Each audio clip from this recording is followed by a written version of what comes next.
रहमतुल्लाहि व बरकातुहू। My dear students and viewers, उम्मीद है आप सब लोग खैरियत से होंगे। स्टूडेंट्स, जैसा कि आप जानते हैं कि अपने प्रीवियस लेक्चर्स में, प्रीवियस वीडियोस में हम बिज़नेस रिसर्च प्रोसेस के 2 स्टेप्स जो हैं वो कंप्लीट कर चुके हैं। ऑब्जर्वेशन, ब्रॉड प्रॉब्लम एरिया या interest identified, and preliminary data gathering, जिसमें हमने इंटरव्यूइंग के बारे में एक लेक्चर डिस्कस किया और 2 लेक्चर्स जो हैं वो हमारे लिटरेचर सर्वे के हवाले से थे। Let's move towards the third step of the business research process, that is named as problem definition। Problem को डिफाइन करना, प्रॉब्लम स्टेटमेंट को लिखना। देखिए, होता ये है, ब्रॉड प्रॉब्लम एरिया ओवरऑल आपको बताता है भी क्या प्रॉब्लम एग्जिस्ट कर रही है, वो कॉन्सिक्वेंसेस, सिम्टम्स के बारे में आपको बता देता है।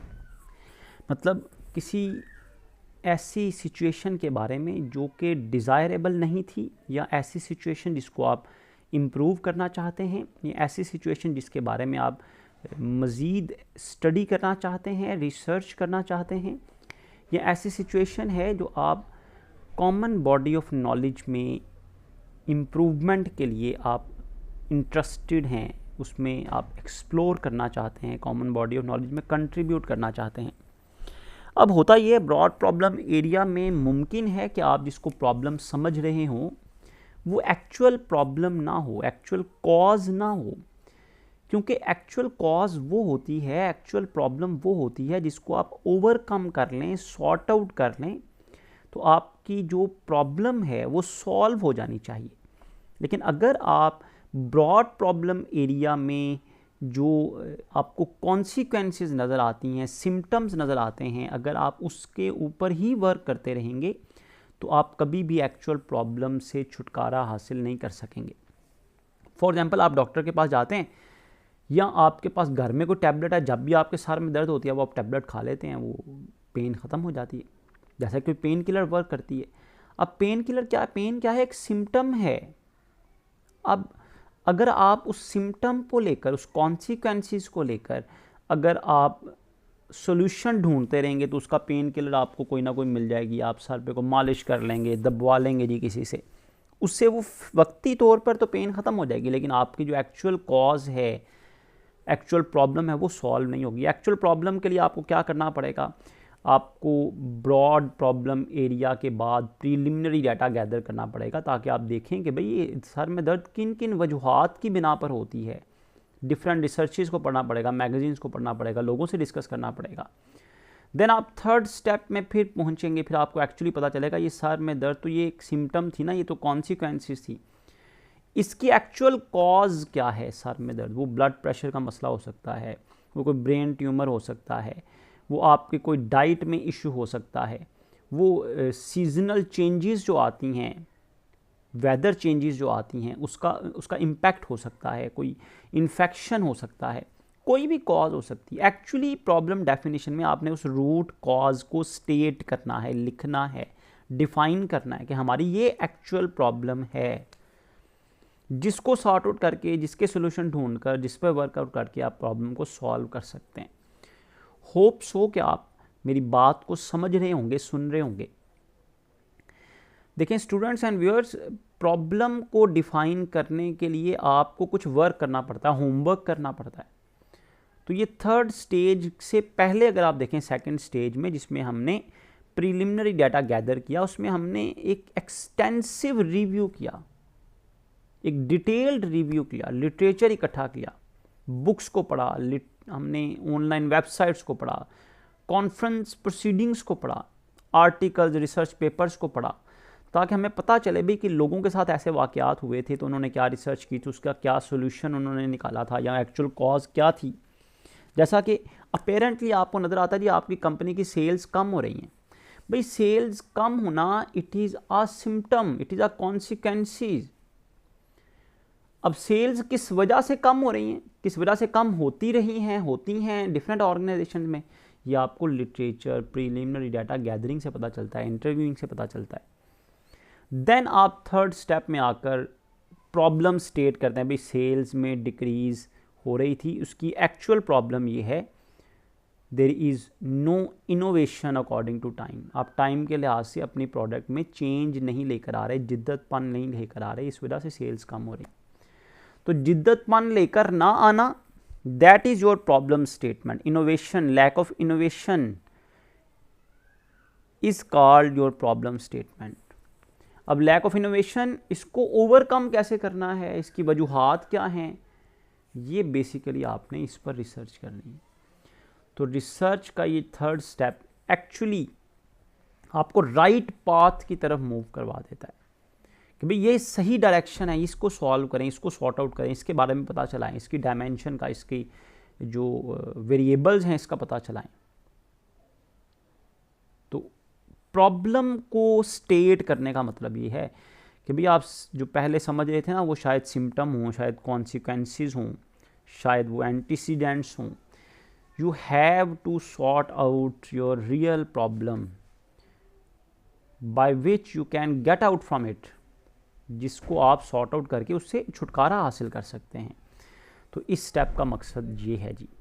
अब प्रॉब्लम क्या हो सकती है, जैसा कि हमने फर्स्ट स्टेप में भी डिस्कस किया था, प्रॉब्लम का मतलब ये नहीं कोई सीवियर कंडीशन होगी, कोई ऐसी अनडिज़ायरेबल या कोई ऐसी कंडीशन जिसमें आपको लॉस हो रहा हो, हार्मफुल सिचुएशन हो. भाई प्रॉब्लम कोई भी हो सकती है रिसर्च में जिसको आप सॉर्ट आउट कर सकते हैं, जिसके बारे में रिसर्च कर सकते हैं. वही चार पॉइंट हैं जो आपने ब्रॉड प्रॉब्लम एरिया में पढ़े थे. Problem statement is a clear precise सक्सेंट statement. सक्सेंट statement का बड़ी जामिया अंदाज में क्लियर कट स्टेटमेंट होती है ऑफ द क्वेश्चन और issue that is to be investigated with the goal of finding an answer, जिसको आपने इन्वेस्टिगेट करना होता है इस मकसद के साथ कि आप उसका आंसर दरियाफ्त करें, तलाश करें. As mention earlier in the broad problem area, that problem definition could be, problem definition क्या हो सकती है, एग्जिस्टिंग बिजनेस प्रॉब्लम हो सकती है where a manager is looking for a solution, या situation that may not pose any current problem but which manager feels have a scope for improvement. याद है ना वो एग्जाम्पल भी हमने डिस्कस की थी कि एम्प्लॉयज़ का पंक्चुअल ना होना या आपकी प्रॉब्लम है. फिर सेकंड में आपने कहा था जी अगर आपने कोई ऐसे मेजर्स लिए हैं कि पंक्चुअलिटी को आप इंश्योर करें, लेकिन फिर भी वो परसेंटेज, वो मेयार, वो स्टेटस हासिल नहीं हो रहा पंक्चुअलिटी का जो आप चाहते थे, तो इम्प्रूवमेंट की ज़रूरत है.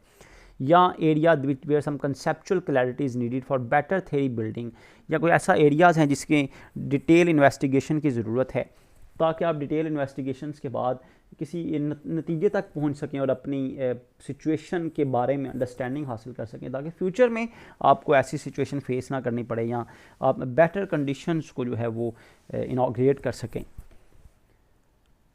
या प्रॉब्लम स्टेटमेंट में फोर्थ टाइप ये थी जी, situation in which researcher is trying to answer a research question empirically, कि कुछ चीज़ें एग्जिस्ट कर रही होती हैं. मिसाल के तौर पे हम कहते हैं जी सेल्स हमारी कम हो रही हैं, तो हम आम तौर पर समझते हैं ये सेल्स फोर्स की नेग्लिजेंस की वजह से है, सेल्स डिपार्टमेंट की नेग्लिजेंस, या एडवर्टीजमेंट कम होने की वजह से है, या डिस्ट्रीब्यूशन चैनल ठीक ना होने की वजह से है.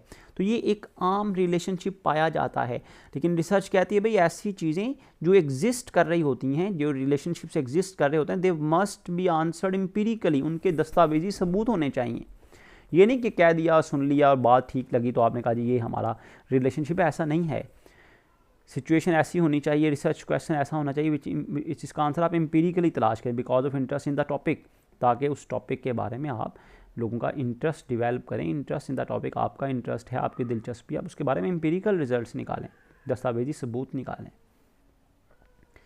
Problem could simply indicate an interest in an issue where finding the right answer might help to improve an existing situation. तो सर दर्द ख़त्म कर देना आपकी सिचुएशन को सॉल्व नहीं करेगा, दोबारा अगले नेक्स्ट डे 2 दिन के बाद दोबारा सर दर्द शुरू हो जाएगी.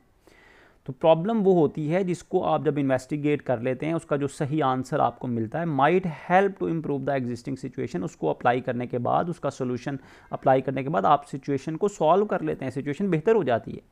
और अगर आप प्रॉब्लम को डिफाइन ना कर सके, प्रॉब्लम को स्टेट ना कर सके, एक्चुअल प्रॉब्लम को, तो आप कभी भी इस प्रॉब्लम से जो है वो गेट रिड ऑफ नहीं कर सकते. तो डेफिनेशन क्या है प्रॉब्लम की? Problem is defined as any situation where a gap exist between actual and the desired ideal states. Problem कब नजर आती है? जो एक्चुअल और डिजायर्ड में डिफरेंस होता है, that is called your problem.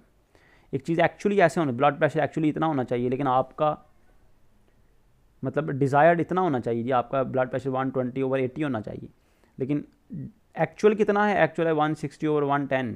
तो ये डिफरेंस है ना ब्लड प्रेशर का, ये एक्चुअल कॉज है, एक्चुअल प्रॉब्लम है जिसकी वजह से सर दर्द होती थी. तो प्रॉब्लम ये है ब्लड प्रेशर का इंक्रीज़ होना, 120 से 160 पर जाना और 80 से 110 पर जाना. A problem is defined as a situation where the gap exists between the actual and the desired ideal states. It is very important that symptoms of the problem are not defined as a real problem. ये बड़ा अहम है कि भाई आप symptoms को problem ना समझते रहें, सर दर्द को प्रॉब्लम ना समझते रहें, सेल्स का काम होना है प्रॉब्लम ना समझते रहें, इसके बैक फुट पे जाएं, देखें भाई किस वजह से कहाँ से जनरेट हो रहा है। मतलब आपको आप रूम में एंटर होते हैं जी, आपको स्मेल आती है, वहाँ पर एक एयर स्प्रे कर देते हैं, एयर स्प्रे करने के बाद स्मेल तो ख़त्म हो जाएगी, लेकिन देखें भाई आती कहाँ से है। हो सकता है बाहर को कूड़ा करकट जो है, जो वेस्टेज है उसकी इसी तरह डिस्पोजल ना होती हो, रूम में कोई ऐसी चीज़ हो जो डेड हो, कोई ऐसा जानवर हो, कोई ऐसा मुर्दार हो जिसका स्मेल आपको आती हो, या कोई ऐसा केमिकल आप यूज़ करते हो रूम में जिसकी वजह से स्मेल आती हो, या शायद कोई यहाँ पर कोई शॉर्ट सर्किट हो रहा है जिसकी वजह से स्मेल आती है। तो भाई आपने जो नज़र आने वाली सिम्टम्स, ज़ाहरी अलामात, सिम्टम्स पर नहीं जाना। सिम्टम्स जो हैं वो रियल प्रॉब्लम नहीं होती, आपको सिम्टम्स को प्रॉब्लम से अलग करना है। एंटीसीडेंट कंडीशंस और symptoms lead to the problem. ये जो सिम्टम्स होते हैं ना, एंटीसीडेंट कंडीशन, जो नज़र आने वाली ज़ाहरी अलामात होती हैं, एंटीसीडेंट्स, ये आपको ले जाती हैं प्रॉब्लम की तरफ। इनके पीछे पीछे चल के आप प्रॉब्लम तक पहुंच सकते हैं। जैसे चोर के पाँव देखकर आप चोर तक पहुंच सकते हैं। तो नज़र आने वाले जो चोर के पाँव हैं वो क्या हैं? वो सिम्टम्स हैं। whereas consequences are the result of the problem, जबकि consequences कहा जाता है किसी प्रॉब्लम के होने के असरात। अब प्रॉब्लम का असर है, उस प्रॉब्लम का नतीजा ये है ब्लड प्रेशर का इंक्रीज़ होना, कि भाई आपके सर में दर्द रहती है, आपकी तबीयत बोझल रहती है, एंजाइटी का शिकार रहते हैं, गुस्से में रहते हैं। whereas consequences are the result of the problems। तो this step is called problem definition. तो ये स्टेप इतना ही था। इसमें देखें ये चीज़ तो आपको दोबारा से याद करने की ज़रूरत नहीं है, स्टेप नंबर 1 में आपने इसको ऑलरेडी याद किया हुआ है। ये प्रॉब्लम की डेफिनेशन, सिम्टम और कॉन्सिक्वेंसेज, एंटीसीडेंट, ये टर्मिनोलॉजी आपको क्लियर होनी चाहिए। तो यहाँ पर मैं अपना लेक्चर जो है ये वाइंड अप करता हूँ, क्योंकि नेक्स्ट लेक्चर हमारा अब जो है वो 4th स्टेप के ऊपर होगा। 4th स्टेप इज़ वेरिएबल्स, जिसको हम थ्योरेटिकल फ्रेमवर्क कहते हैं। थ्योरेटिकल फ्रेमवर्क्स, थ्योरेटिकल फ्रेमवर्क पहले 4th स्टेप में हम डिस्कस करेंगे। देखें जिसमें वेरिएबल्स हैं, पता चलता है जी स्टेज पर आकर के कौन सी चीज़ इम्पैक्ट कर रही है, किसका क्या रिलेशनशिप है। तो ये इंशाल्लाह ताला 4th स्टेप हमारा मोस्ट इंपॉर्टेंट स्टेप है थ्योरेटिकल फ्रेमवर्क का। ये यहाँ से हम स्टार्ट करेंगे, फिर बैकवर्ड मूव करेंगे यहाँ तक। ये एग्जांपल्स के साथ है, तो बड़ा इंपॉर्टेंट लेक्चर है इंशाल्लाह ताला, क्योंकि अब तो ये लेक्चर आपका विंटर वेकेशन में देखें क्लासेस अब होती हैं या नहीं होती, तो आपका लास्ट लेक्चर होगा। अगर विंटर वेकेशन में क्लासेस होंगी तो फिर हम फर्दर इंशाल्लाह इसी स्टेप से कंटिन्यू करेंगे, 4th स्टेप से इंशाल्लाह ताला। मेरी तो वैसे सजेशन होगी, मैं बल्कि मैनेजमेंट से डिस्कस भी करूँगा कि BS की क्लासेस जो है ना वो समर विंटर वेकेशन में भी कंटिन्यू रखें, क्योंकि BS के स्टूडेंट्स ऐसी बात है इन्होंने तो अपना सिलेबस ख़त्म करना है, मार्च में इनके फाइनल पेपर्स हैं। तो अगर तो हमने ये 15 डेज़ विंटर वेकेशन के ज़ाया कर दिए तो फिर हमारे लिए बड़ा प्रॉब्लम हो जाएगा बाद में जो सिलेबस को कंप्लीट करना। एनी हो जी, बेस्ट ऑफ लक। अब तक आपने जो पढ़ा है, आपको चाहिए कि अगर आपको ये विंटर वेकेशन होती हैं या 5 डेज़ की विंटर वेकेशन होती है 31st तक, तो आप ये सारा सिलेबस रिवाइज़ कर लें, क्योंकि दोबारा मौका नहीं मिलेगा इनको रिवाइज़ करने का, ना टाइम आपको पता आपके पास होता है। तो इसके साथ ही मैं आज का लेक्चर जो है वाइंड अप करता हूँ। उम्मीद है आपने इसको अच्छी तरह अंडरस्टैंड कर लिया होगा। स्टूडेंट्स किसी भी किस्म की कोई प्रॉब्लम हो आप यूट्यूब पर भी पूछ सकते हैं, व्हाट्सएप ग्रुप में भी क्वेश्चन पुट कर सकते हैं। जज़ाकुमुल्लाह खैरा।